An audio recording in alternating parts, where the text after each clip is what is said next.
Welcome to the Fear and Greed Business News Afternoon Report for Thursday, the 19th of October 2023. I'm Sean Aylmer. Every afternoon, we've got the 5 stories that happened today that you need to know about. Story number 1, it was a very big day for the market. The S&P ASX 200 fell more than 100 points, or 1.4%, to close at 6,982 points. The tech stocks led the way lower, but it was pretty bad across the bourse. Some from the more defensive sectors, like the utilities and telcos, did least bad. The reason? Fear of war in the Middle East and what that means for oil and other commodity prices and for economic growth. It came as the latest Bureau of Statistics labour market report shows the unemployment rate fell to 3.6% from 3.7% in August, but that's because the participation rate fell. Fewer people were actively looking for a job last month. Overall, there were 6,700 new jobs created in September, with a big jump in part-time positions. Story number 2, the takeover battle at Origin continues, with an independent expert's report of the $18.7 billion bid for the energy giant suggesting the offer is just a bit light. The expert, Grant Samuel, the company that is, not the person, valued Origin's shares at between $8.45 and $9.48.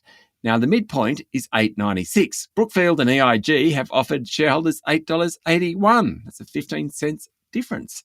There's another wrinkle in this one. Grant Samuel reckons that by the time the deal's done, Origin share price could be worth about 40 cents more. The report adds to calls for the bidders to up the price. Last week, the Australian Competition and Consumer Commission gave the green light to the deal, and then earlier this week, Origin upped its profit forecast for this half. While the board has recommended the bid, the shareholders, led by Aussie Super, which owns nearly 14% of the company, may well want more. Story number 3, Foreign Minister Penny Wong said the government was planning another repatriation flight out of Tel Aviv tonight, and it will be the last flight in the foreseeable future. Australians have also been advised not to travel to Lebanon. Meanwhile, the boss of Australia's intelligence agency said he'd consider going undercover in mosques and other religious places in search for extremists if there was enough rationale to do so. ASIO Director General Mike Burgess, speaking in the US, said that while Australia's terrorist threat assessment had not changed, the agency had seen an increase in neo-Nazi and Islamic extremist activity. And finally, Andrew and Nicola Forrest have donated $10 million in humanitarian aid for Gaza, matching the federal government's commitment.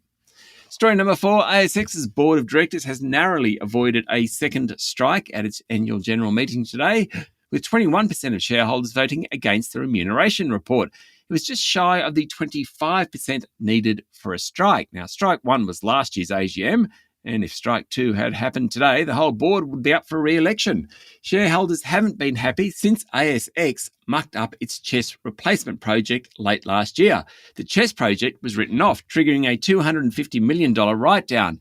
ASX's share price is down 20% this year. CEO Helen Lofthouse told the meeting the exchange remains on track to announce the design for a new CHESS system in December, but this will be subject to decisions by a new advisory group. And finally, story number 5, we often mention toll road group Transurban. At least we do in the market report at the beginning of the show. Don't talk that much about it, though. It held its AGM today, and long-term boss Scott Charlton handed over the reins to former Chief Financial Officer, now CEO, Michelle Jablko. Transurban is Australia's 16th largest company, worth $37 billion. It builds, owns and operates toll roads here and in North America. Steady business, since tolls are generally linked to inflation. So as prices rise, so too do tolls, and that's helped Transurban. Its long-term boss, Scott Charlton, has been replaced by Jablko, and yesterday she told shareholders that toll road operators had a role to play to stop cities being choked by population booms. She also released September quarter traffic figures, which show the reopening of COVID helping the business. Transurban, in fact, delivered its highest ever quarterly average daily traffic of 2.5 million trips a day. That's a lot of driving. That's it for the afternoon report for Thursday, the 19th of October, 2023. Don't forget to hit follow on the podcast and find Fear and Greed on LinkedIn, Instagram, X and Facebook. Join Michael Thompson and I tomorrow morning for the Fast 5 by Fear and Greed, the top 5 business stories you need to know in just 5 minutes. I'm Sean Aylmer. Enjoy your evening.